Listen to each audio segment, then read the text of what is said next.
Welcome to Course 4, Foundation, Certified Supply Chain Professional, CSCP, course, by SPAO Academy. Topic 3, Sourcing Products and Services, Section 6, Supply Base Analysis and Sizing. Lesson 1, Supply Base Analysis. Supply Base Analysis. Welcome to the first lesson on Supply Base Analysis. As a beginner in supply chain management, you might think the goal of sourcing is simply to find one supplier and buy from them. However, professional procurement is much more strategic. Before you can make smart decisions about who to buy from, you first need to understand the landscape of your current and potential suppliers. This process is called supply base analysis.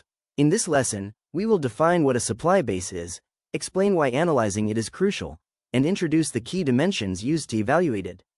1. What is a supply base? Let's start with the basics. Your supply base, also known as the supplier base, is the total set of suppliers that an organization uses to obtain the goods and services it needs to operate and create value for its customers. Think of it like a toolbox. If your company needs to build a product, it needs many different tools, suppliers. One supplier provides the raw plastic. Another provides the electronic chips. A third provides the packaging. A fourth provides the janitorial services for the factory. All of these suppliers, combined, make up your company's supply base. Supply base analysis is the process of strategically examining this entire group of suppliers. It's not just about looking at one supplier in isolation, it's about looking at the big picture of your supplier portfolio to understand its strengths, weaknesses, risks, and opportunities.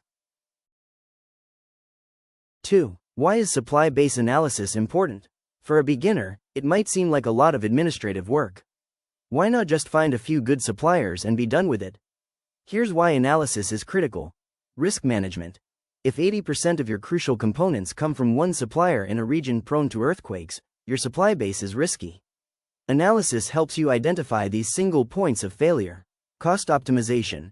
You might be buying the same type of office paper from 5 different suppliers at 5 different prices. Analysis can reveal this inefficiency and allow you to consolidate your spending for a better deal. Improve performance. By analyzing your suppliers, you can identify which ones are consistently late, which ones have poor quality, and which ones are innovative partners. This allows you to work on improving poor performers or phasing them out. Strategic sourcing. Analysis provides the foundation for strategic decisions. It tells you where you are too reliant on one source, where you have too many suppliers for a simple item, and where you have gaps in your supply chain. In short, you can't manage what you don't measure.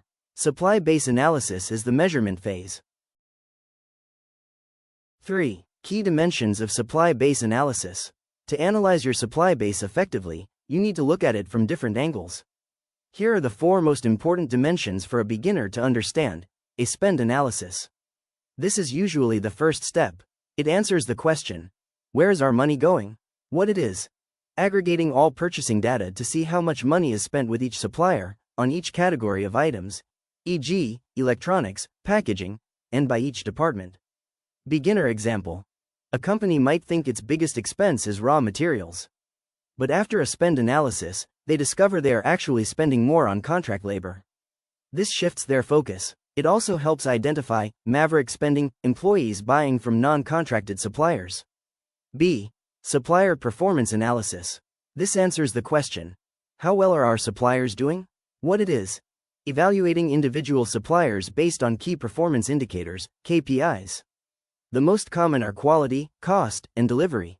Beginner example. You have 2 suppliers for cardboard boxes.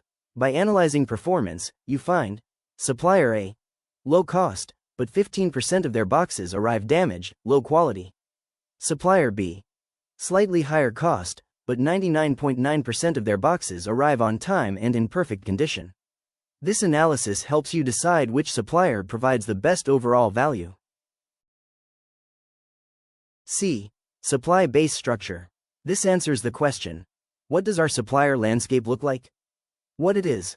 Looking at the number of suppliers, their location, domestic versus international, their size, large corporations versus small businesses, and how much business you do with each one.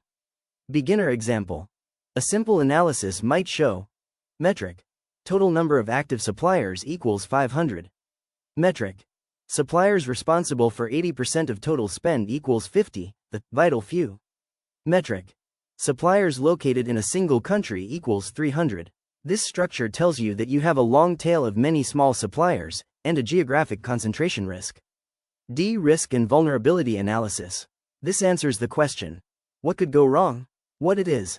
Identifying potential disruptions in the supply base. This includes financial instability of a key supplier, geopolitical issues in a supplier's country, or dependence on a single source for a critical part. Beginner example. Your only supplier for a specialized microchip is having labor disputes. A risk analysis would flag this as a high vulnerability and trigger a plan to find a second source, just in case. Summary and key takeaways. Supply base. The complete list of all suppliers a company uses. Supply base analysis. The strategic process of examining that list to make better decisions. It is crucial for managing risk, finding cost savings, improving performance, and enabling strategy. The 4 key dimensions to analyze are spend, performance, structure, and risk. By performing a thorough supply base analysis, a company moves from reactive purchasing, we need parts, let's order them, to proactive, strategic sourcing. We understand our suppliers and are shaping our supply base for the future.